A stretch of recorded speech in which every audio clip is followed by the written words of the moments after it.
Good morning, नमस्कार, स्वागत है आपका स्टडी IQ यूट्यूब चैनल पर। मैं वासु। हमारी चल रही थी स्टेट PSC एग्ज़ाम्स की सीरीज। इस सीरीज़ के अंदर हमने कई सारे सेट कर लिए हैं। अब तक 17 सेट्स हो चुके हैं। आज हम डिस्कस करेंगे सेट नंबर 18। अब तक क्या हो चुका है थोड़ा सा उसको मैं बता देता हूँ आपको।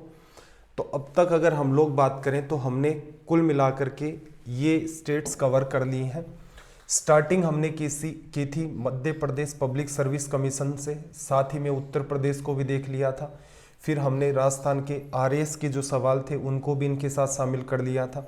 इसके अलावा हम कर चुके हैं महाराष्ट्र पब्लिक सर्विस कमीशन। अब तक जितने भी हमने पेपर डिस्कस किए हैं, या यूँ कहूँ मैं, अब तक हम 17 सेट्स डिस्कस कर चुके हैं। इनमें जो सबसे बेहतरीन लेवल मुझे लगा है वो महाराष्ट्र पब्लिक सर्विस कमीशन का है। और मैं ये चाहता हूँ कि कोई भी स्टूडेंट, चाहे वो UPSC की ही तैयारी क्यों कर रहा हो या फिर किसी भी अदर स्टेट की सिविल सर्विसेज की अगर तैयारी कर रहा है, तो उसे ये वाले सेशंस देखने चाहिए जहाँ पर हमने डिस्कस किया था महाराष्ट्र पब्लिक सर्विस कमीशन को। इसके अलावा उत्तराखंड अपना कंप्लीट हो चुका था। आज हम स्टार्ट कर रहे हैं अपना वेस्ट बंगाल का पब्लिक सर्विस कमीशन का सेशन। चलिए फिर स्टार्ट करते हैं आज का अपना सेशन। और इन सब की PDF के लिए आप ज्वाइन कर सकते हैं। वासु स्टडी IQ नाम से अपना टेलीग्राम का चैनल है। यहाँ पर क्लासेस के लिंक और PDF मिल जाते हैं। अगर आपका एग्ज़ाम रिलेटेड कोई डाउट है तो आप Vasu study IQ doubt group पर सेंड कर सकते हैं। आज के सेशन का अपना पहला सवाल देखना जरा। सवाल नंबर 1। क्या कहा इसने हमें ये कहा कि A स्टार B का मतलब क्या है, A into B plus B minus A। एक एग्जाम्पल से मैं इस बात को थोड़ा सा क्लियर कर देता हूं। मान लो अगर आप लगाते हैं 3 स्टार 2, तो इसका मतलब क्या होगा, यहां पर आपकी पोजीशन मैटर कर रही है कि A स्टार B का मतलब A इंटू में B लिखेंगे आप, फिर प्लस का साइन लिखाएंगे, फिर ये वाला पार्ट यहां लिखेंगे, फिर माइनस लगाएंगे और पहले वाले पार्ट को बाद में लिखेंगे।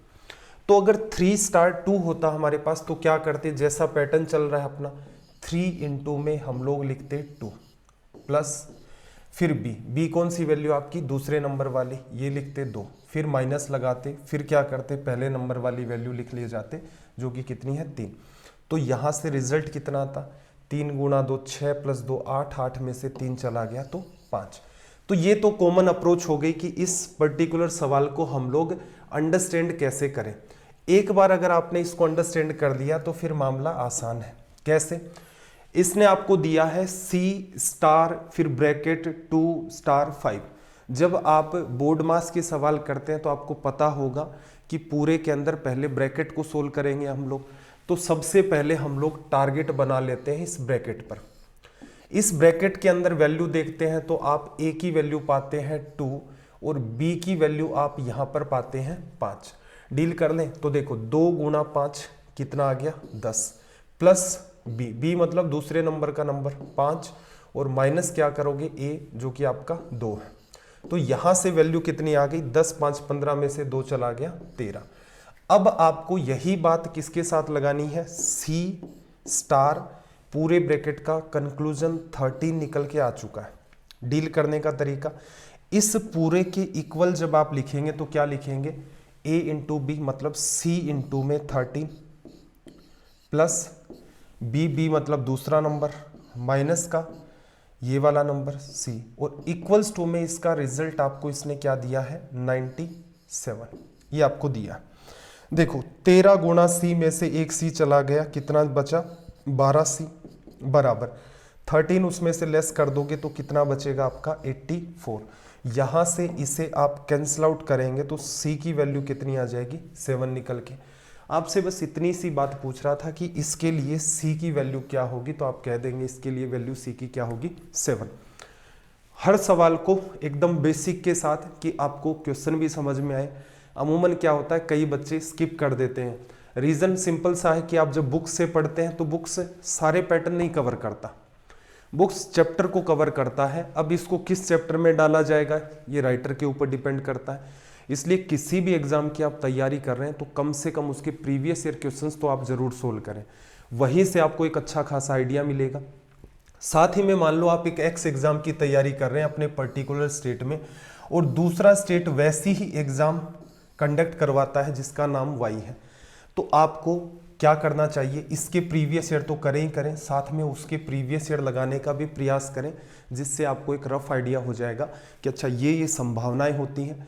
प्लस किसी भी चीज़ को रटना समाधान नहीं होता है, मैथ्स को जितना ज़्यादा समझेंगे उतना बेहतर आपको लगेगा और उतना आसान भी लगेगा।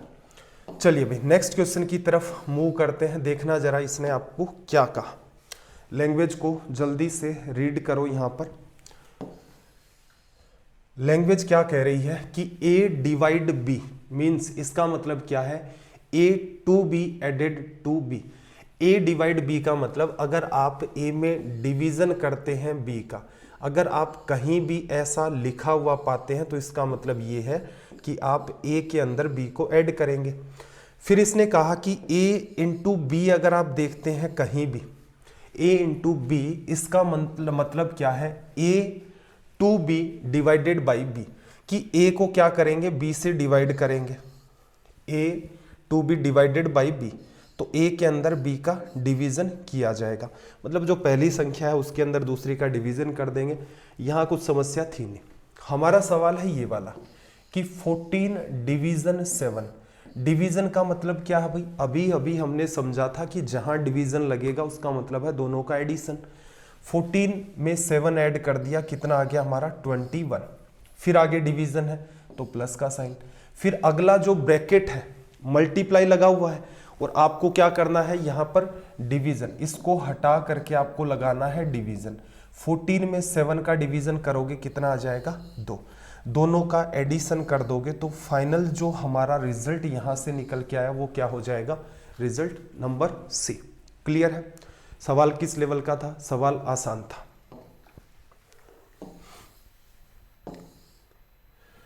देखना भाई नेक्स्ट क्वेश्चन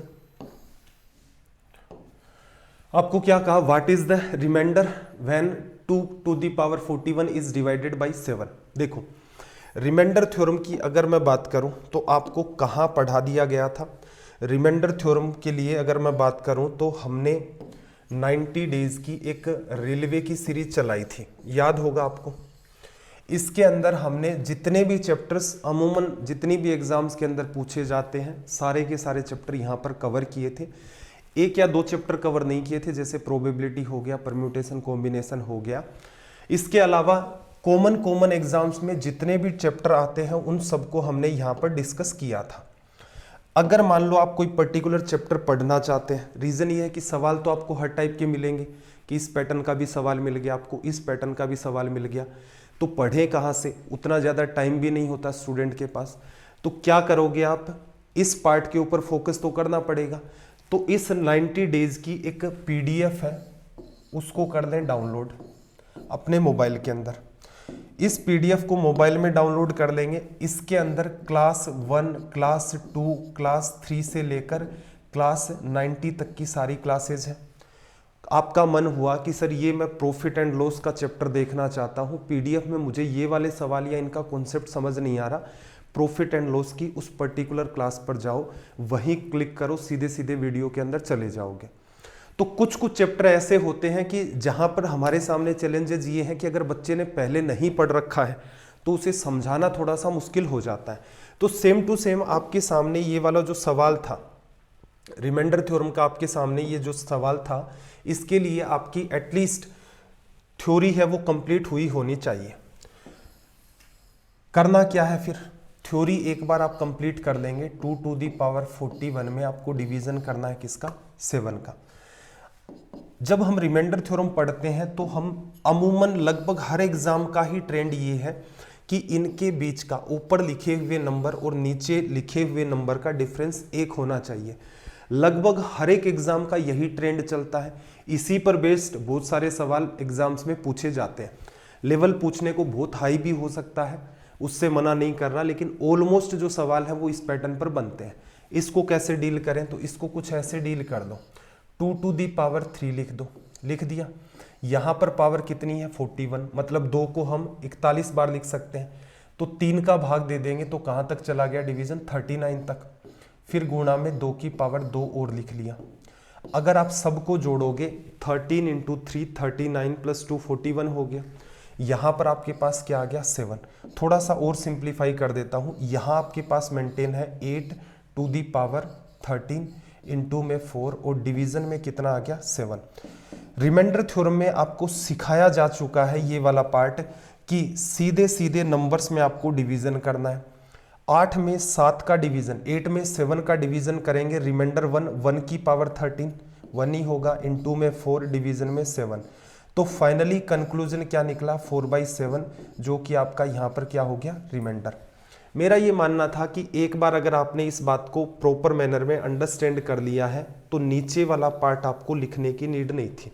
क्यों भाई, एक का डिवीजन चला, एक बच जाएगा, यहाँ पर ये 4 बचेगा, तो इसका मतलब यही तो आपका आंसर होगा इस वाले पार्ट के अंदर।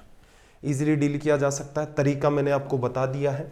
आपको सिर्फ और सिर्फ टाइम निकालना है और सेशंस में आपको कोई फालतू बात नहीं मिलती है, टू दी पॉइंट बातें मिलती हैं सारी की सारी, तो उस टाइम का भी यूटिलाइज करें प्रॉपर। देखो 3 वर्ष पहले दो भाइयों की उम्र में 2 वर्षों का अंतर था। उनकी वर्तमान की उम्र का योग 10 वर्ष में दुगुना होगा। बड़े भाई की वर्तमान उम्र क्या है? अब देखो आपके पास क्या है, 3 साल पहले 2 ब्रदर्स की एज में डिफरेंस कितने का था 2 साल का। ये 2 भाई हैं, धरती के ऊपर अगर आ चुके हैं और अंतर 2 साल का है। इनमें से कोई एक या दोनों के दोनों जब तक धरती छोड़कर नहीं चले जाते हैं, मतलब दोनों अगर जब तक धरती के ऊपर है उनके बीच एज का डिफरेंस 2 साल ही होगा। तो इसको लेकर तो आपको निश्चिंत रहना है। कई बार एग्जामिनर क्या फालतू बात करता है कि 15 साल पहले इनकी एज का डिफरेंस 2 साल था, 27 साल पहले इनकी एज का डिफरेंस 2 साल था। ये लिखने की नीड क्यों पड़ती है इनको कि कुछ बच्चे ऊपर से पढ़ेंगे और उसको भी यूज करने का प्रयास करेंगे। टू दी पॉइंट बात ये कहती है, अगर 2 लोगों के बीच का एज का जो डिफरेंस 10 साल पहले 2 साल था, 8 साल पहले भी 2 साल होगा, आने वाले 50 साल के बाद भी 2 साल ही रहेगा। बात नंबर 1। अब चलो हम लोग मान लेते हैं कि 3 ईयर बिफोर, 3 साल पहले उनकी एज का जो सम है, वो कितना है। मैंने मान लिया दोनों की एज, कंबाइंड एज कितनी है x। अगर मैं यहां पर प्रेजेंट की बात करूं कि वर्तमान में उनकी एज का सम क्या होगा, तो आप कहेंगे कि दोनों की एज 3 साल पहले ऐड करके x है, यहां से यहां आएगा, एक छोटे वाले की भी एज 3 बढ़ेगी, यहां से यहां आएगा, बड़े वाले की एज भी 3 बढ़ेगी। तो अब उनकी एज का सम कितना है x + 6 लिखा। आगे क्या है कि उनकी प्रेजेंट की जो एज है, एज का सम 10 वर्ष में डबल हो जाएगा। 10 साल के अंदर ये आ चुकी है इन दोनों की एज, 10 साल के बाद इनका सम क्या होगा। अगर प्रेजेंट में दोनों की एज का सम x + 6 है तो 10 साल बाद छोटे वाले की भी 10 बढ़ेगी, बड़े वाले की भी एज 10 बढ़ेगी। तो मैं कर देता हूं 10 + 10 20।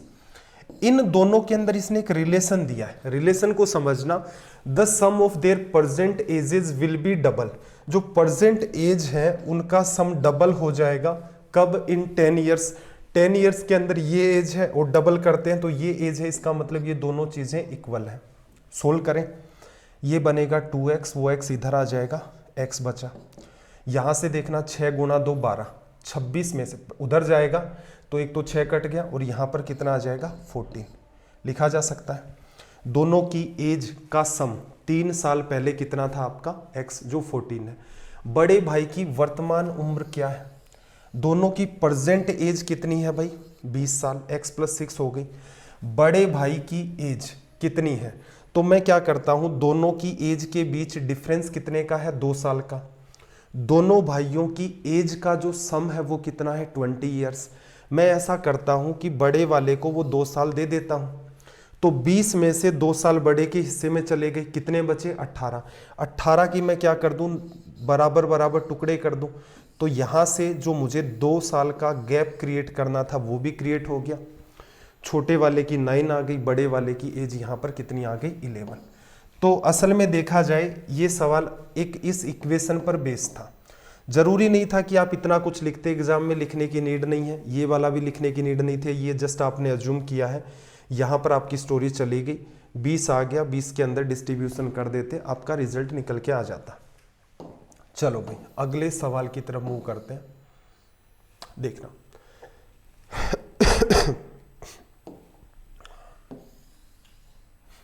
देखो क्या कहा, एक साइकिल सवार पूर्व की ओर 20 किलोमीटर जाता है, ईस्ट के अंदर 20 किलोमीटर गया, फिर नॉर्थ की तरफ उत्तर की तरफ मुड़ता है और 20 किलोमीटर तक जाता है, फिर लेफ्ट साइड या बाईं तरफ मुड़ जाता है और 20 किलोमीटर जाता है। वह स्टार्टिंग पॉइंट आरंभिक बिंदु से कितनी दूर है।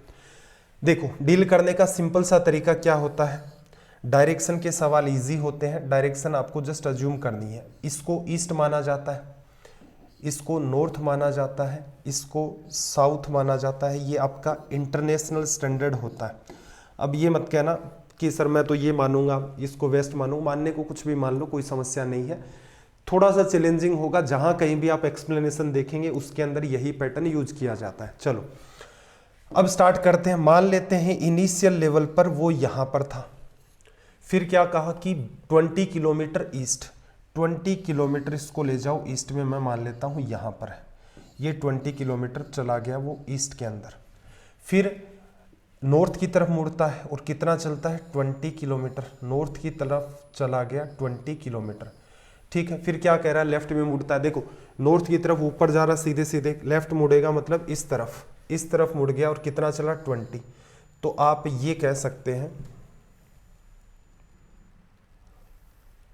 आप यहां पर ये कह सकते हैं कि ये वाली गैप 20 था, तो इसका मतलब ये वाला गैप भी कितना हो जाएगा 20 किलोमीटर।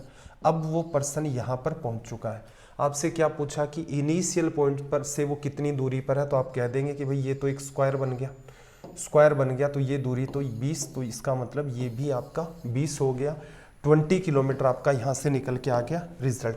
कैटेगरी सवाल की कितनी है, कैसी है कैटेगरी सवाल की इजी है। चलो भाई नेक्स्ट क्वेश्चन में इसने आपसे क्या कहा, इसने कहा कि when seen through a mirror a clock shows 8:30 the correct time is, दर्पण से देखने पर एक घड़ी में समय 8:30 पाया जाता है, करेक्ट टाइम कितना होगा 3:30 होगा, ठीक है। थोड़ा सा कॉन्सेप्ट को अंडरस्टैंड कर लेते हैं कि मामला क्या हुआ है, एक्सप्लेन कर देता हूं मैं कि मिरर के अंदर जब भी कभी आप इसको देखते हैं तो क्या माइंड में आपको रखना है, देखना जरा। एक वॉच मैं बना लेता हूं यहां पर, मेरी ये वॉच हो गई, और एक वॉच मैं यहां बना लेता हूं, मेरी ये वॉच हो गई।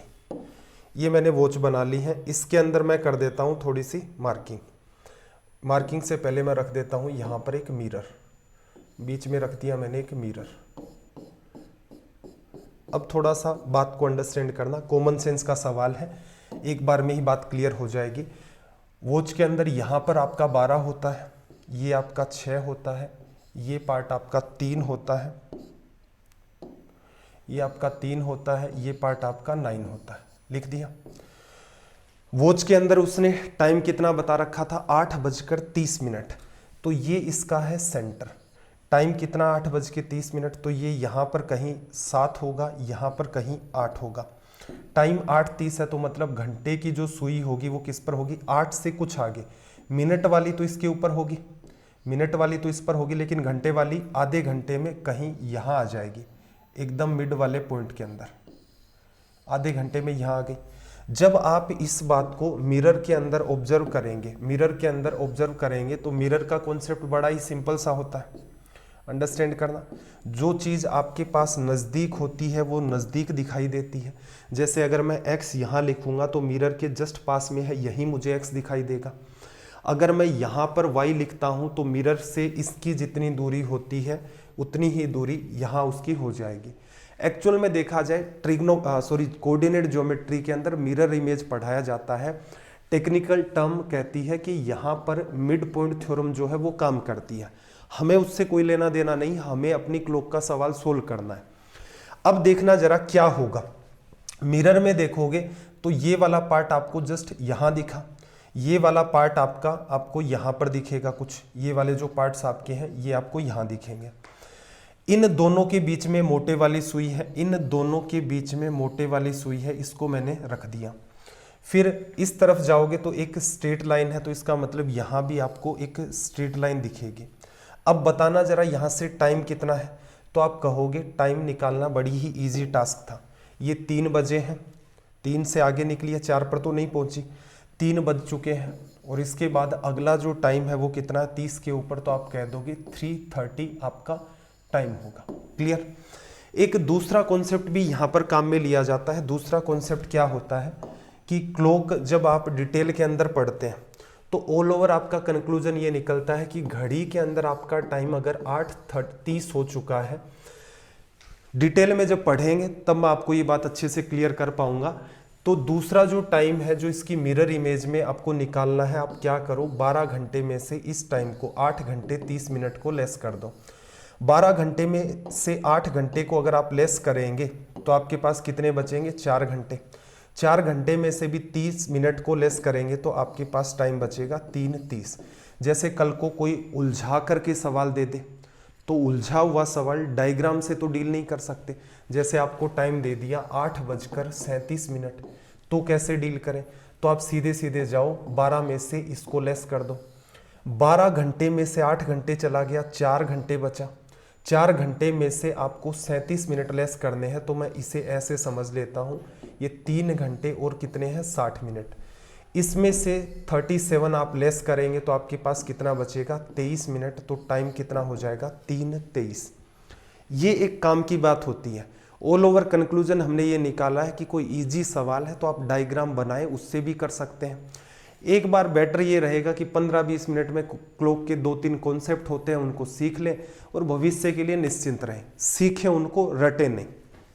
चलो भाई, नेक्स्ट क्वेश्चन की तरफ हम लोग यहाँ से मूव करते हैं। अब क्लॉक वाला अपना हो गया था, इसका रिजल्ट आ गया। उधर से सीधे सीधे क्या करना था, 8 लेस कर दिया, 30 मिनट और लेस कर दोगे तो 3:30 आपका रिजल्ट आ जाएगा। नेक्स्ट क्वेश्चन देखना भाई, लैंग्वेज को ध्यान से रीड करो, क्या कह रहा है आपको यहां पर। सॉरी, देखो क्या कहा, किसी भाषा में मद्रास को NBESBT लिखा जाता है, MADRAS को ये लिखा जाता है। उसी भाषा के अंदर बॉम्बे को क्या लिखा जाता है। थोड़ा सा इश्यू आ रहा होगा अंडरस्टैंड करने में, फ़ॉन्ट की वजह से ऐसा हुआ है, ठीक है, कुछ फ़ॉन्ट बिगड़ गए हैं। चलो फिर भी प्रयास करना बात को, लॉजिक समझो। ये सवाल इजी कैटेगरी के होते हैं, बस आपको ये पकड़ना है। जैसे कौन सी बात आप आसानी से पकड़ सकते हैं, ए को इसने क्या लिखा है, बी लिखा है, डी को इसने क्या लिखा है, ई लिखा है, एम को एन लिखा है। इसका मतलब क्या कर रहा है, एक एक बढ़ा रहा है। बी को आप यहाँ पर क्या लिखेंगे, सी। ओ को क्या लिखेंगे, ओ को लिखेंगे आप पी। एम को क्या लिखेंगे, एन लिखेंगे। बी को क्या लिखेंगे, फिर से सी। ए को क्या लिखेंगे, बी। वाई को क्या लिखेंगे, यहाँ पर आप जेड लिखेंगे। ठीक है। दूसरी काम की बात, ये वाले जो सवाल हैं आपकी एलिमिनेशन थ्योरी से भी सोल्व होते हैं। आपने पैटर्न देखा कि जस्ट बढ़ा करके लिख रहा है, बी को बढ़ाकर सी लिखेगा, इसका मतलब 2 ऑप्शन तो खत्म हो गए, डी थोड़े ना आएगा। अब इन दोनों में सी, पी, एन, सी ये तो सब मेंटेन है, लास्ट वाले को चेक करना, बाकी सब सेम है इन दोनों के अंदर। आप लास्ट वाले को चेक करते हो तो आप पाते हो वाई की बजाय अगला बढ़ करके जेड आ जाएगा, ये करेक्ट है, ये रिजल्ट आ गया। इसमें टाइम कंज्यूम नहीं करना, ठीक है। लेकिन जब आप किसी भी चैप्टर की थ्योरी को पढ़ते हैं तो चीज़ें आपको सारी की सारी सीखनी होती हैं। जितना आप जनरल वे के अंदर बातों को अंडरस्टैंड करेंगे, आपके कॉन्सेप्ट उतने बेहतर होंगे। फिर एक एलिमिनेशन थ्योरी ऐसे सवालों के लिए आपको सीखनी पड़ती है जिसकी वजह से एग्जाम हॉल में आपका टाइम ना किल हो, सीधे सीधे आप क्वेश्चन को हिट कर ले जाए। चलो भाई, एक सवाल और है। An arc of length 121 centimeter makes an angle 77 degree at the center of a circle, the radius of the circle। बात क्या कह रहा है, आपको ये कह रहा है कि एक आर्क है, उसकी लेंथ 121 सेंटीमीटर है, एक चाप की लंबाई 121 सेंटीमीटर है, सेंटर पर 77 डिग्री का वो एंगल बना रहा है और आपसे पूछ रहा है उस सर्कल की रेडियस क्या होगी। चलो भाई, कैटेगरी कैसी है इस सवाल की, कॉन्सेप्ट समझ लेते हो तो इस पर्टिकुलर क्वेश्चन की जो कैटेगरी है वो आसान है। बात को समझने का प्रयास करना, एकदम इजी वे में ये बात आपको अच्छे तरीके से क्लियर हो जाएगी। देखो, किसी भी सर्कल के लिए अगर मैं बात करूं तो आप सरकमफेरेंस कैसे लिखते हैं भाई, किसी भी सर्कल की सरकमफेरेंस आप लिखते हैं 2πr इक्वल्स टू में सरकमफेरेंस या उसकी परिधि। अगर मैं ये लिखना चाहूं कि ये वाला जो पार्ट है इसको मैं डायमीटर की तरह ले जाता हूं, ये वाला। अब यहां पर ये जो पार्ट है इसकी अगर आप मार्किंग कर देते हैं तो ये किसको रिप्रेजेंट करेगा भाई? ये रिप्रेजेंट करेगा आर्क को, चाप को रिप्रेजेंट कर रहा है ना यहां से यहां। और कितने डिग्री का है ये? 180 डिग्री का। चलो इसी को यहां से रिलेट करवाते हैं। तो देखना जरा, यहां पर आप लिखोगे पाई बराबर c/2 अपोन में r। रीजन क्या है? आपको पता है पूरी की पूरी जो सरकमफेरेंस है उसकी वैल्यू हमने कितनी मान ली है? c। और ये वाली जो लेंथ आपको दिख रही है यहां से लेकर यहां तक, ये आपकी क्या होगी? सरकमफेरेंस की आधी लिखी जाएगी। और इसी को आप नाम क्या देते हैं? आर्क का नाम देते हैं। यही आपका चाप होता है। चलो ये बात लिखी। आप सीधे सीधे चाहते तो ऐसे भी रिलेट करवा सकते थे कि जो आपकी पाई की वैल्यू है वो क्या होगी? c/2r। ये भी लिखा जा सकता था, ठीक है। उस पर हम लोग एक बार के लिए चर्चा नहीं कर रहे हैं। इस पर आ जाओ। अब यहां से बात को अंडरस्टैंड करना कि आपका यहीं से एक फॉर्मूला बनता है। फॉर्मूला क्या बनता है भाई? इसको जरा गौर से देखना। ये किसको रिप्रेजेंट करता है? ये रिप्रेजेंट करता है एंगल को, ठीक है। ये किसको बताता है? आपका ऊपर वाला, ऊपर वाला बताता आपका आर्क को, आर्क या फिर चाप को। नीचे वाला पार्ट किसको बताता है भाई? नीचे वाला पार्ट बताता है आपकी रेडियस या फिर त्रिज्या को। फॉर्मूला यहीं से बना है। कोई बच्चा कह देगा कि सर मैं तो इसको 2r लिखूंगा। तो मुझे एक बात बताओ, क्या सच में जब 180 डिग्री बनता है तो उस केस के अंदर चाप की लंबाई c आती है? नहीं आती ना, c/2 आती है। अगर मैं यहां पर कहूं आपसे, फिर समझना एक बात को, अगर मैं आपसे यहां पर एक बात कहूं कि मैंने अगर 90 डिग्री का एंगल बनाया होता तो इस आर्क की लेंथ में कितनी लिखता? तो आप कहेंगे कि सर पूरे की c है तो इसकी कितनी होगी? c/4 लिखी जाती।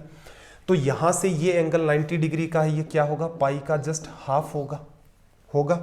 और यहीं से इसी फॉर्मूले के थ्रू आप पूरा का पूरा कंक्लूजन निकाल सकते हैं। क्या निकालेंगे? आपने लिखा सीधे सीधे पाई बराबर c/2r। फिर आपने देखा कि यार ये वाली वैल्यू तो c/4 होनी चाहिए, तो दोनों तरफ आप 1/2 का डिवीजन करेंगे तो ये बनेगा आपका पाई/2। डिवीजन 2 का आएगा, उसको उसके साथ ही लिखना पड़ेगा अपोन में r। फाइनली जो कंक्लूजन आपका निकला है इस बार भी वही निकला है। ये आपका एंगल है 90 डिग्री, ये आपकी आर्क की लेंथ है, अपोन में ये क्या आपका रेडियस। तो मैं आपको सिर्फ एक छोटी सी बात यही कहना चाह रहा हूं कि ये जो फॉर्मूला होता है ये आपको याद नहीं रखना होता। डिपेंड करता है कि आप किस एग्जाम की तैयारी कर रहे हैं। मान लो स्टेट पीएससी सिविल सर्विसेज की तैयारी कोई बच्चा कर रहा है, हो सकता है वो बात को ना ध्यान रख पाए कि फॉर्मूला क्या था। एसएससी की तैयारी कर रहा है बच्चा, उससे उम्मीद करते हैं बिल्कुल याद रहे। भाई ऐसा थोड़ा ना चलेगा, ये तो प्रूफ कर करके देखते हैं हम लोग हर चीज़ के अंदर की दिमाग में चली जाए। सिविल सर्विसेज के बच्चे को अपना माइंडसेट थोड़ा सा चेंज करना पड़ेगा। चेंज करने का फ़ायदा ये होगा कि कुछ चीज़ें इतनी आसान हैं जो आप हमेशा ही देखते रहते हैं, लेकिन आपको इनका रिलेशन नहीं पता चल पाता। तो एग्ज़ाम में समस्या क्या आती है? फॉर्मूला याद है तो कर लेंगे, नहीं याद है तो फिर क्वेश्चन को छोड़ना पड़ेगा। चलो एक कंक्लूजन ये हो गया। एक छोटा सा कंक्लूजन और लिख लो। यहाँ जितने भी एंगल्स आपको दिए जाते हैं वो सारे के सारे एंगल क्या होते हैं इस रिलेशन में? रेडियन में। एंगल इक्वल्स टू में आपने क्या लिखा है? आर्क अपोन में रेडियस। ये जो एंगल आप यहाँ पर लिखेंगे वो एंगल आपका होगा किसमें? रेडियन में। आपने ऑब्जर्व किया होगा डिग्री नहीं लिखा था, वहां पर पाई लिखा था। तो पाई रेडियन की वैल्यू है, तो और असल में देखोगे तो पाई की वैल्यू कितनी होगी? 180 डिग्री। अगर मैं एक की वैल्यू निकालना चाहूं तो 180 में मुझे क्या करना होगा? पाई का डिवीजन करना होगा। पाई के लिए हम लोग लगभग वैल्यू 22/7 होती है, तो एग्जाम के क्वेश्चन में हम इसको यूज भी कर सकते हैं। इस क्वेश्चन की थ्योरी इतनी सी थी, सारी की सारी हमने देख ली है। चलो अब करते हैं अपना जो सवाल है उसको डील। देखो क्या कहा आपको। एक बात तो ये थी कि एंगल आपका जो होता है, आपका जो एंगल है वो आप लिखेंगे आर्क अपोन में रेडियस लिखा जाएगा। कोण बराबर चाप बटा में त्रिज्या, ठीक है। एंगल के साथ समस्या क्या है? डिग्री के अंदर है। तो अभी अभी देखो आपने पाई बराबर 180 डिग्री, एक रेडियन की वैल्यू, या फिर मैं इसको थोड़ा सा चेंज कर देता हूँ, मैं आपको ये लिख देता हूँ। अभी अभी हमने देखा था 180 डिग्री बराबर क्या है आपका पाई रेडियन, ठीक है। 1 डिग्री की अगर आप वैल्यू निकालेंगे तो क्या करेंगे, पाई अपॉन में 180। और अगर आपको 77 डिग्री की वैल्यू चाहिए तो आप क्या करेंगे, पाई को लिख दिया 22/7 अपॉन में 180 इंटू में 77। ये आपका एक्स्ट्रा काम है, इसमें कोई बहुत ज़्यादा चिंतन करने की नीड नहीं है, रिलेट करवा दिया है स्टेप बाय स्टेप, आप चाहें तो सीधे भी लिखते। ये सारी वैल्यू आपको यहाँ रखनी थी, तो एग्जाम में आप स्टार्ट इस क्वेश्चन का यहाँ से ले सकते हैं। क्या होगा स्टार्ट, कि आप सीधे सीधे सोचते कि भाई 1 डिग्री की वैल्यू निकालनी है, 180 डिग्री पाई को बताता है, पाई की वैल्यू क्या होगी 22/7, 1 डिग्री की वैल्यू चाहिए तो अपॉन में 180 करोगे, और आपको 77 की चाहिए, 1 डिग्री की वैल्यू को मल्टीप्लाई कर दोगे, कर दिया, इक्वल्स टू में आर्क की लेंथ कितनी है भाई 121, अपॉन में आपको क्या चाहिए रेडियस, बस इतना करना था, सोल्व कर दो। 7 से काटा आपका 11 बार, 11 से इसको काटोगे 11 11 121, फिर इसको 11 से काटोगे 2 बार, ये आर आपका ऊपर आ चुका है। यहाँ से देखो 2 बार कैंसिल आउट होके 90 90 आपका चला जाएगा ऊपर की तरफ, और फाइनली जो आपका यहाँ पर रिजल्ट है वो कितना निकल के आएगा 90 सेंटीमीटर। यहाँ से बस मैं एक सिंपल सी बात आपको ये कहना चाह रहा हूँ कि अगर आप हर चैप्टर को थोड़ा टाइम दें, सही दिशा के अंदर, रटने के अंदर नहीं कि मैं मैथ्स को इतने टाइम पढ़ता हूँ, हर रोज़ 2 घंटे देता हूँ, हर रोज़ 3 घंटे देता हूँ, नहीं, आप कॉन्सेप्चुअली उसको कितना टाइम देते हैं कि चीज़ों को समझना चाहते हैं, रटना नहीं चाहते। एक बार चीज़ें अंडरस्टैंडिंग में आ गई कैसे बनती हैं तो आप चैप्टर के लिए तनाव मुक्त हो गए। जैसे क्लॉक वाला था, कंक्लूजन हमने निकाल लिया था, 2-3 बातें हालांकि उसमें और भी हैं, ये वाला पार्ट है, कंक्लूजन निकाल लिया, फॉर्मूला भूल गए तो फॉर्मूला आता है। ये डिग्री रेडियन का कोई फॉर्मूला थोड़ा ना बनाना है, कॉमन सेंस है।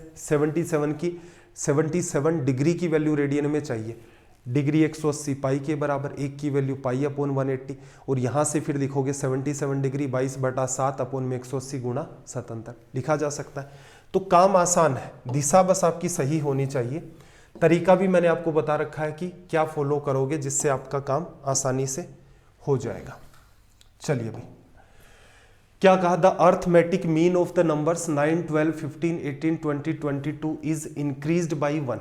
इनका जो अर्थमेटिक मीन है, अर्थमेटिक मीन जो है वो 1 से बढ़ जाता है इफ 15 इज रिप्लेस्ड बाई ये। देखो, एक एवरेज चैप्टर मैंने आपको पढ़ाया था, एवरेज के अंदर मैंने आपको एक शानदार बात एक्सप्लेन की थी कि एक बेस वैल्यू कॉन्सेप्ट होता है। ये अगर आप सीख जाते हैं तो आपका जो टाइम है वो बचना स्टार्ट हो जाता है। एक तरीका तो ये है कि स्टूडेंट इसका एवरेज निकालेगा, फिर 15 को हटाएगा, फिर कुछ एक्स ऐड करेगा, फिर एवरेज नया क्या बताएगा, पुराने वाला निकाला उसमें 1 इंक्रीज करके करेगा। ये एग्जाम रिलेटेड नहीं है। अगर आपने बेस वैल्यू कॉन्सेप्ट सीख रखा है, सर्च कर सकते हैं आप यूट्यूब पर, एवरेज बाय वासु सर, जितने भी आपको सेशन मिलते हैं देखें उनको, या फिर बेस वैल्यू कॉन्सेप्ट को तो समझें। इसका फायदा क्या होगा, देखो यहाँ अप्लाई करते हैं इसको। एक छोटी सी बात या कॉमन सेंस से मुझे एक सिंपल सी बात बताना कि अगर मैं 15 बाहर निकालता हूं और उसकी जगह 15 वापस ले आता हूं, मेरे पास नंबर क्या था 15, मुझे इसे रिप्लेस करना था। रिप्लेस का मतलब क्या होगा, ये जाएगा उसकी जगह कोई दूसरा आएगा। अगर मैं 15 को बाहर भेजता हूं और 15 की जगह फिर से मैं 15 ले आऊं तो मेरे एवरेज पर क्या फर्क पड़ेगा, तो आप कहोगे सर कोई फर्क नहीं पड़ेगा। और मैं आपसे ये कहूं कि पहले मेरा एवरेज एक्स चल रहा था तो अब एवरेज कितना होगा, तो आप कहेंगे कि सर कोई फर्क नहीं पड़ेगा। क्यों नहीं पड़ा भाई, क्योंकि आप 15 को बाहर लेकर गए थे, 15 को ही वापस ले आए, कोई फर्क नहीं पड़ा। एग्जामिनर क्या कह रहा है कि भाई 1 से इंक्रीज हो रहा है, इसका मतलब अगर आप सिर्फ 15 को ही लाएंगे तो एवरेज 0 इफेक्ट होगा, आपको 1 का इफेक्ट डालना है। कितना ऊपर, तो आपने काउंट किया भाई कुल मिलाकर के 6 नंबर है, सबका एवरेज 1-1 बढ़ाना है।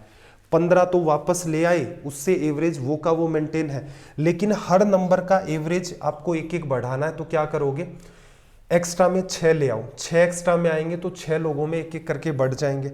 तो इसका मतलब आप कह सकते हो कि फाइनली 15 को आपको रिप्लेस किससे करना है, 21 से।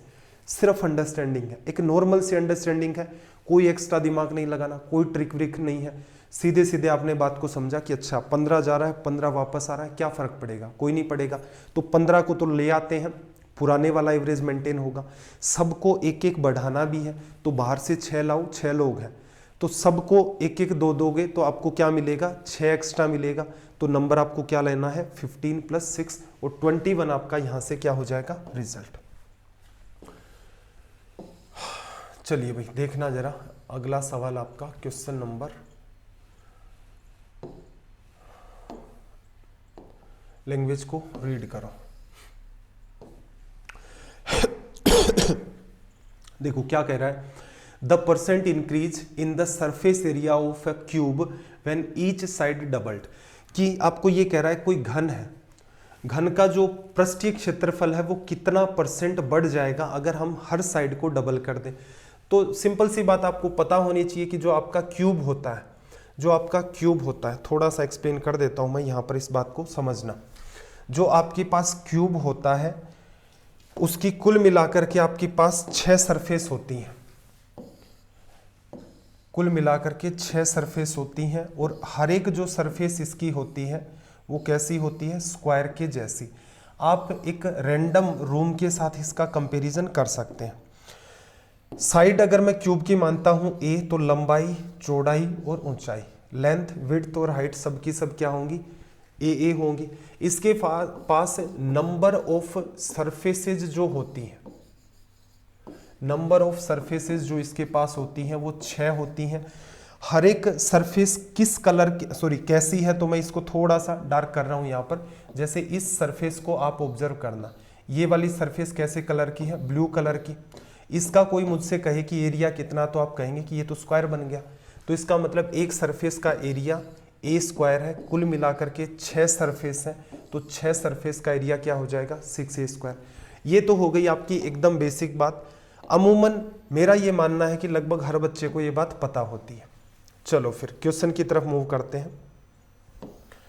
आपको क्या करना है, 2 चीज़ों में कंपैरिजन करना है कि आपका जो सरफेस एरिया था वो पहले कितना था, आपका जो सरफेस एरिया अब है, बिफोर और नाउ से कंपैरिजन करना है।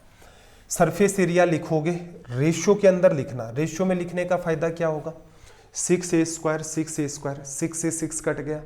ए स्क्वायर पहले कितना था, ए स्क्वायर बाद में कितना था, तो पहले मैं मान लेता हूं साइड कितनी थी, 1, तो एरिया 1 का स्क्वायर।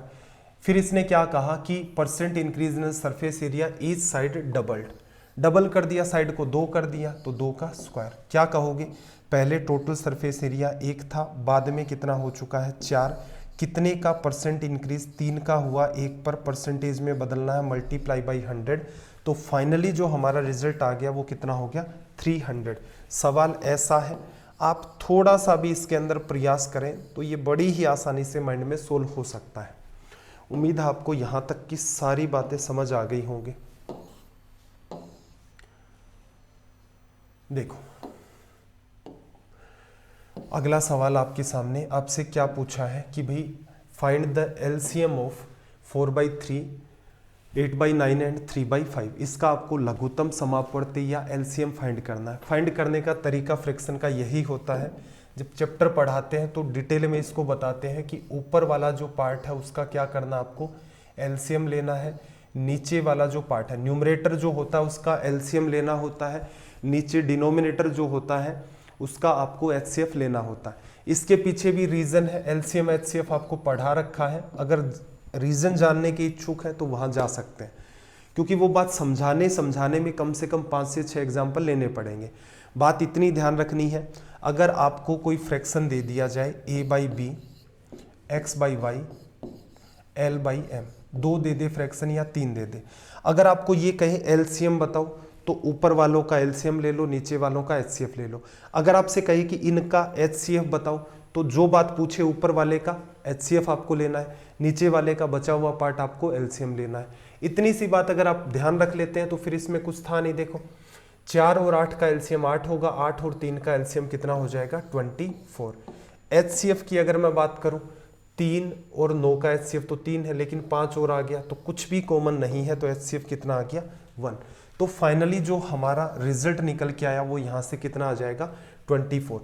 एक बात बताना, अगर इसी पर्टिकुलर क्वेश्चन के अंदर आपको एग्जामिनर ये कह दे कि भाई इसका आप क्या बताओ एलसीएम के बजाय आपसे ये कह दे कि इसका आप मुझे एचसीएफ बताओ, तो आपको क्या करना है, अभी अभी सिखाया है, ऊपर वाले पार्ट का एचसीएफ लेंगे और नीचे वाले पार्ट का क्या लेंगे, एलसीएम लेंगे।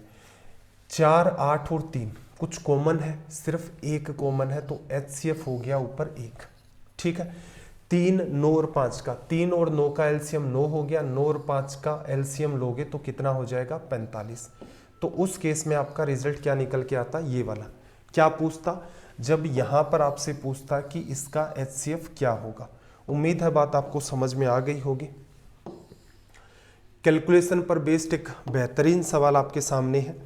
थोड़ा सा दिमाग पर जोर डालें और प्रयास करें कि यार इस पर्टिकुलर क्वेश्चन को कैसे सोल्व किया जाएगा।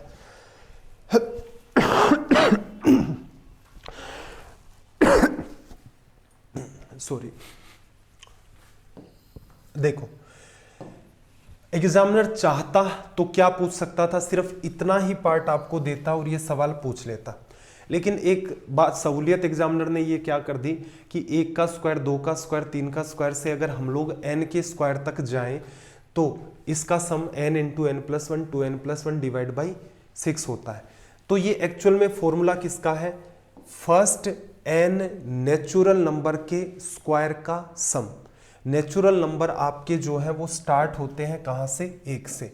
तो इसलिए इस फॉर्मूले को जब भी कभी आपने देखा होगा तो उसने क्या कहा होगा, पहली n प्राकृत संख्याओं के वर्गों का योग, या फिर sum of first n natural numbers का, और उसका भी क्या है, square of n natural numbers, और उनका आपसे पूछा है सम। चलो इसको कैसे डील करें। अब ध्यान रखना इस फॉर्मूले के साथ चैलेंज क्या है। कोई बच्चा सोच लेगा सर मैं तो यहाँ पर n की वैल्यू दे रखी है, लास्ट में 10 को लिख करके अप्लाई कर दूंगा, आंसर नहीं आएगा। तो करना क्या है, फॉर्मूले के साथ शर्त ये है कि ये 1 से स्टार्ट हो और इसमें चीज़ें सक्सेसिव में चलें, क्योंकि ये नेचुरल नंबर का है और नेचुरल नंबर आपके स्टार्ट होते हैं 1 से, 1 2 3 और यहाँ से लेकर इनफाइनाइट तक चले जाते हैं। क्या करें फिर, देखो आप ऐसा भी सोच सकते थे कि ये बात 1 का स्क्वायर प्लस 2 का स्क्वायर प्लस प्लस प्लस मैं इसको ले गया हूँ कहाँ तक, 10 का स्क्वायर। तो अब आप इस पर फॉर्मूला अप्लाई कर सकते हैं। लेकिन आप कहेंगे सर इससे फ़ायदा क्या हुआ है, आपको तो ये वाला, हमें तो ये फाइंड करना था। कोई समस्या नहीं है, इसमें से क्या कर दो, 1 का स्क्वायर, 2 का स्क्वायर, 3 का स्क्वायर और 4 का स्क्वायर लेस कर दो, सिंपल। अब ये काम आपका एग्जाम हॉल में माइंड में सोचने का होता है, लिखने का नहीं होता है, क्योंकि अगर आपने 1 या 2 सवाल भी कर रखे हैं मेरे ख्याल से मोर देन सफिशिएंट है। एग्जाम में अगर टाइम है तो इजी वे में डील कर ले जाओगे। अगर एग्जाम में बहुत ज़्यादा टाइम नहीं मिलता है तो फिर आपको थोड़ी प्रैक्टिस बढ़ानी पड़ेगी। इसको लिखोगे तो यहाँ पर n की वैल्यू कितनी है, 10। समाधान निकाल ले, n इंटू n प्लस 1, 10 गुणा में 10 प्लस 1 11 और 10 गुणा 2 20 और 1 21, डिवीजन में आ जाएगा 6। यहाँ पर क्या आ जाएगा, देखना जरा सीधे सीधे, n की वैल्यू यहाँ पर कितनी है, 4। तो आप लिखोगे 4 गुणा में 4 प्लस 1 5, 8 और 1 9, अपोन में आपको कितना दे रखा है, 6।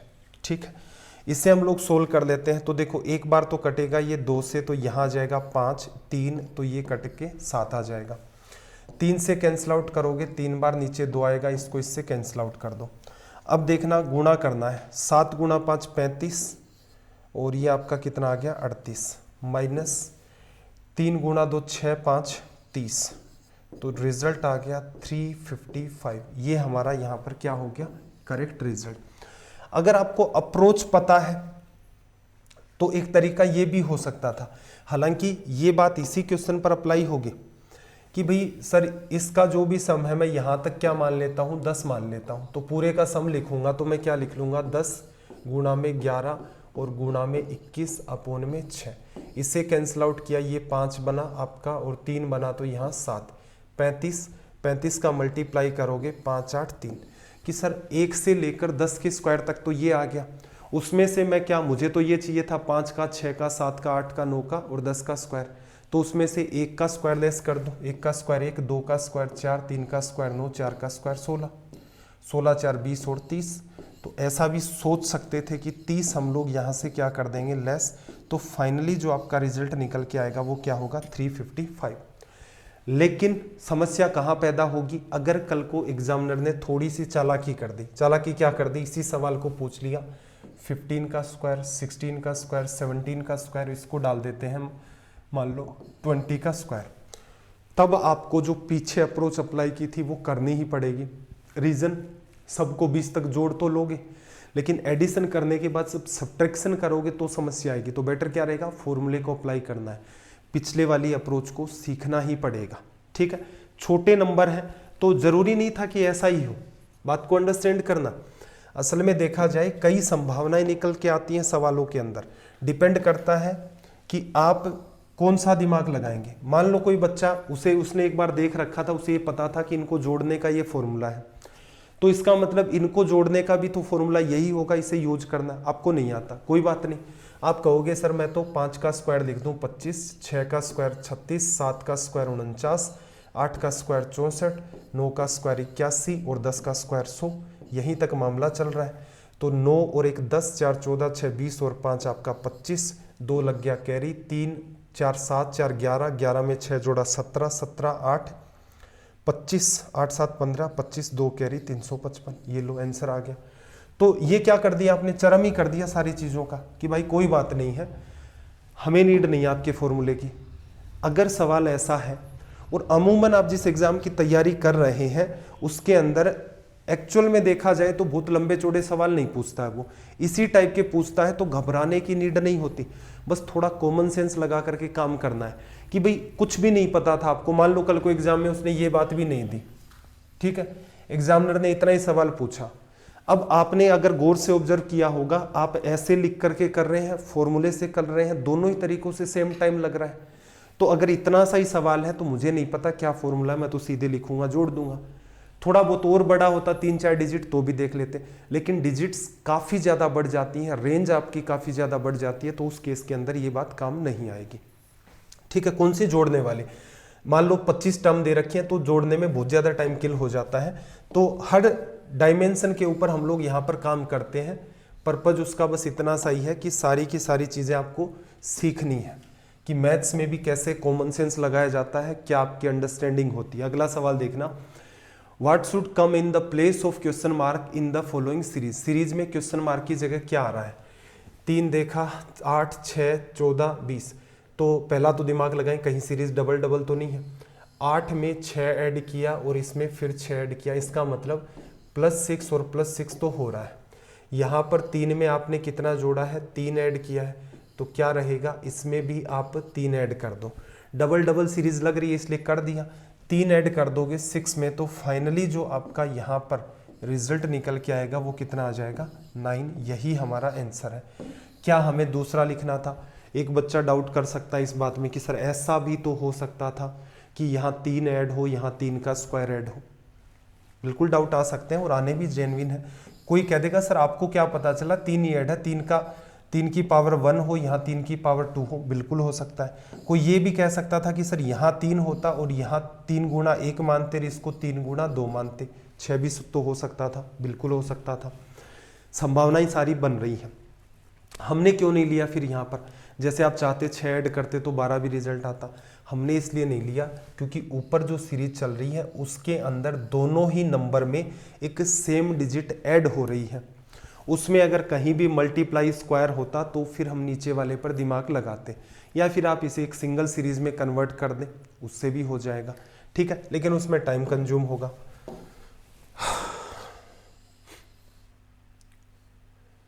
लैंग्वेज को रीड करना भी ध्यान से। क्या कहा इसने आपको इस पर्टिकुलर क्वेश्चन में, देखो, the difference of the edges of Rohit and अक्षर इज 12 ईयर्स। रोहित और जो अक्षर है उनकी एज का डिफरेंस 12 साल है। The ratio of their edges is 3:5। उनकी एज का जो रेशियो या अनुपात दे रखा है 3:5 है। अक्षर और रोहित, अक्षर की आपको एज निकालनी है, एक आपके पास रोहित है, एक आपके पास अक्षर है। एज का रेशियो दे रखा है 3:5। दोनों की एज का डिफरेंस रेशियो के हिसाब से 2 है, लेकिन प्रैक्टिकली देखोगे तो ये कितना है, 12 साल। तो इसका मतलब क्या हुआ, 2 को 12 बनाया, 6 से गुणा किया। आपसे ये कह रहा है कि अक्षर की एज कितनी है, तो इसको भी 6 से गुणा कर दोगे तो निकल के आ जाएगा 30 ईयर। तो ये आपका करेक्ट रिजल्ट हो गया। कुछ खास था नहीं, एग्ज़ाम में क्या ऐसे ही डील करना था, नहीं, ये सारी बात समझने के लिए थी। एग्ज़ाम में क्या करते, सीधे सीधे दोनों के बीच का डिफरेंस कितना है, 2 12 को बताता है, 6 से गुणा किया है। सेकंड नंबर पर रिप्रेजेंटेशन, पहला रोहित की एज का है, फिर अक्षर की एज का है, तो इसका मतलब इसको भी 6 से गुणा कर देते तो आपको सिर्फ और सिर्फ इस पर्टिकुलर क्वेश्चन में ऑप्शन को टिक करना था। आई होप आपको बात अच्छे से समझ आ गई होगी। देखना जरा नेक्स्ट क्वेश्चन की बात करें तो क्या कहा, देखो क्या कह रहा है, P is greater than Q by 60%। P जो बताया है वो क्या है, Q से 60% ज्यादा है, ग्रेटर देन Q बाई 60%, ठीक है। और P ही बता रहे हैं and P is greater than R by 30%। The ratio of Q and R, ये इजी सी बात है, दोनों ही केसेस में बेटर क्या रहेगा, अब P की वैल्यू फाइंड कर दो भाई। P क्या है आपका, Q से 60% ज्यादा है, तो Q की वैल्यू अपने आप में 100%, Q के 100% मतलब Q की वैल्यू में आप Q का 60% ऐड करेंगे तब जाकर के P आएगा। तो आप कह सकते हैं कि P जो है वो आपका Q का 160% है, लिखा। दूसरी बात क्या कह रहा है कि P is greater than R by 30%।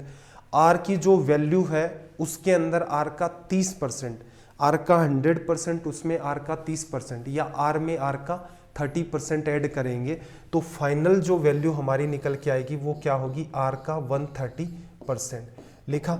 दोनों चीज़ें इक्वल कर दी, परसेंटेज और जीरो आपका ख़त्म हो गया।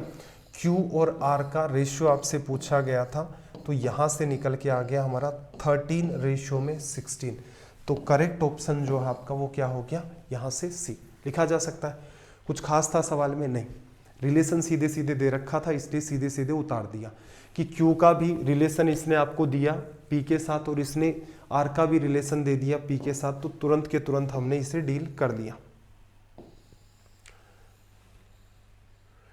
चलो भाई, ये वाला सवाल आपके सामने डिसऑनेस्ट सेलर का, ठीक है, डिसऑनेस्ट सेलर का है। अब इसके ऊपर हम लोग सीधे चर्चा नहीं करेंगे, एग्जाम्स इसका क्या आंसर मानती है उसके ऊपर आ जाओ। सवाल क्या कह रहा है, a dishonest dealer defrauds his seller and buyer, जिसको सामान बेचता है और जिनसे सामान खरीदता है दोनों के साथ ही फ्रॉड करता है। बाय यूजिंग फोर्स्ड वेट, कि उनके साथ फॉल्स वेट है उसका यूज करता है, मतलब जब खरीदेगा तब भी और बेचेगा तब भी। To the extent of 20%। His true gain percentage, उसका ट्रू गेन परसेंट कितना है। बात को थोड़ा सा समझो, कहना क्या चाह रहा है कि जब मान लो उसे 1000 ग्राम सामान खरीदना होता है तो 20% फॉल्स वेट का प्रयोग करके वो कितना खरीद लाता है, 1200 ग्राम। 1200 ग्राम खरीद के ले आता है। जब उसे सेलर को, जो सेलर है जो बायर होता है, जो इससे सामान खरीदता है, उसको सामान बेचेगा उस टाइम भी फ्रॉड करेगा। 20% का मतलब 1 kg के बजाय कितना देगा, 800 ग्राम, ठीक है। ये कुछ पैटर्न बनते हैं, इनके ऊपर मैं चर्चा नहीं कर रहा एक बार, क्योंकि डिटेल में जब तक नहीं पढ़ेंगे तब तक बात नहीं बनेगी। ऐसे केसेस में एग्जाम आपका क्या सही मानता है, तो एग्जाम मानता है X% का फ्रॉड। दूसरे केस में कितना, मतलब सेलर का अलग होता, बायर का अलग होता, तो X और Y लिखते और प्लस X इंटू में X अपॉन में 100 और %। तो आप सीधे सीधे क्या लिख सकते थे कि भाई 20 और 20 कितना हो गया, 40%, मैंने बाहर दे लिया। 20 गुणा 20 कितना हो गया, 400, अपॉन में आपके पास कितना हो गया, 100, और रिजल्ट परसेंटेज में आएगा। फाइनली आप जब सोल्व करेंगे तो रिजल्ट कितना आएगा, 44%। चर्चा सीधे नहीं करना चाह रहा मैं। कुछ बच्चे ये भी कहेंगे कि सर ये वाला जो सीन है ये तो इसके अंदर प्रॉपर बैठ नहीं रहा है, 25% का फ्रॉड हो गया, कई सारी बातें हैं। तो इसका मतलब डिसऑनेस्ट सेलर को डिटेल में पढ़ना ही इसका एक समाधान होता है। तरीका मैंने बता दिया, जब खरीदते और बेचते टाइम वो फ्रॉड करता है स्पेसिफिक परसेंटेज का, तो एग्जाम्स वाले इस बात को मानते हैं, ठीक है। तो आप हमेशा क्या ध्यान रखेंगे, इस वाले फॉर्मूले को। ये आपका रिजल्ट आ गया यहाँ से 44%, ठीक है। चलिए भाई, उम्मीद है आपको सेशन ठीक लगा होगा। होमवर्क अगर लिखना चाहें तो होमवर्क नंबर 1 आसान है आपका। देर आर 6 बुक्स ABCDEF हैं, उनके बारे में कुछ कुछ बताया है। लास्ट में आपसे बस इतनी सी बात पूछी है कि सवाल को रीड कर देना ध्यान से। रेड कवर्ड न्यू लो रिपोर्ट बुक किसको रिप्रेजेंट करती है? कैटेगरी इन क्वेश्चंस की इजी होती है। उम्मीद है आपने स्टार मार्क लगा लिया होगा, यहाँ स्टार मार्क स्क्रीनशॉट आपने ले लिया होगा। तो हमने आज के सेशन में क्या डिस्कस किया है इस पर चर्चा कर लेते हैं, अपना क्या चल रहा है। तो काम की बात सुनो, ये जो सीरीज आपकी चल रही है, इस सीरीज में अगर आप बहुत ज़्यादा टाइम भी नहीं देना चाह रहे, वैसे तो मैं चाह रहा हूँ कि टाइम दें जिससे आउटकम निकले, कम से कम महाराष्ट्र पब्लिक सर्विस कमीशन के जितने भी सवाल पूछे गए हैं उनको अच्छे से कर देना। अब आप कहोगे सर हमें क्या पता चलेगा कि कौन से महाराष्ट्र पब्लिक सर्विस कमीशन के हैं? तो अब तक हमारे कुल मिलाकर के 18 सेट कंप्लीट हो चुके हैं।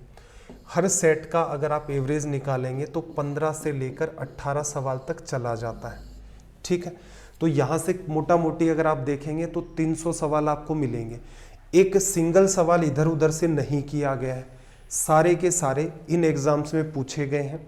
स्टार्ट हमने यहाँ से किया था Madhya Pradesh public service commission, साथ ही हमने डिस्कस कर दिया था Uttar Pradesh public service commission. फिर इसी के अंदर हमने इन्वॉल्व कर दिया था जो आपके RAS के पेपर होते हैं उन सब को साथ ही में, क्योंकि इसमें कोई बहुत ज़्यादा सवाल भी नहीं थे और इस एग्ज़ाम का कोई बहुत ज़्यादा लेवल भी नहीं था। इसके बाद हमने डिस्कस किया था महाराष्ट्र पब्लिक सर्विस कमीशन को। फिर उसके बाद हमने डिस्कस कर लिया था उत्तराखंड पब्लिक सर्विस कमीशन, और उत्तराखंड के अंदर इनके जो लोअर PCS के अंदर पूछे जाते हैं उन सवालों को भी देख लिया था। अब हमने स्टार्ट कर दिया हमारा कौन सा वेस्ट बंगाल वाला पार्ट। इसके अंदर पूरा प्रयास ये रहेगा कि PCS के क्वेश्चंस तो आए ही आए, साथ ही में एक फॉरेस्ट का भी पेपर हुआ था। अब फॉरेस्ट का पेपर जो है वो भी इसी कैटेगरी का होता है तो उनको भी शामिल कर रखा है। साथ ही में मोटर व्हीकल की जो एग्ज़ाम रहती है मोटर व्हीकल इंस्पेक्टर, तो उसके भी कुछ पेपर इन्वॉल्व किए हैं क्योंकि उनके क्वेश्चन का लेवल थोड़ा ठीक था। तो इस पैटर्न के अंदर हम लोग इन पर चर्चाएं कर रहे हैं। लगभग आपके 300 से भी ज़्यादा सवाल हो चुके हैं। 300 सवालों में ये मान के चलना 100 सवाल आपको बड़े ही शानदार मिलेंगे। इनको भी अगर आप कर लेते हैं और जो काम मैंने पैरेलल में बताया कि लगभग 40-50 घंटे आप निकाल लो पढ़ने के लिए, तो मेरे ख्याल से CSET के अंदर आपके कोई भी इश्यू नहीं आएगा। और इन फ्यूचर हम लोग क्या करेंगे, UPSC के CSET के जितने भी क्वेश्चंस हैं उनके लिए भी सीरीज लेकर के आ जाएंगे। इन सब की PDF या फिर क्लास के लिंक है, उनके लिए आप क्या करेंगे, आपको ज्वाइन करना है वास्तु स्टडी IQ नाम से टेलीग्राम चैनल, जहां पर क्लासेस के लिंक और PDF मिलते हैं। अगर आपका एग्जाम रिलेटेड कोई डाउट है तो vastu study IQ doubt group पर पूछ सकते हैं, या फिर आपका कोई पर्सनल सवाल है तो आप मुझे इंस्टाग्राम पर मैसेज कर सकते हैं। तो चलिए फिर सेट नंबर 18 हमारा यहीं तक कंप्लीट होता है। मिलते हैं अगली क्लास में। आपका दिन रात सब मंगलमय हो। जय हिंद, जय भारत।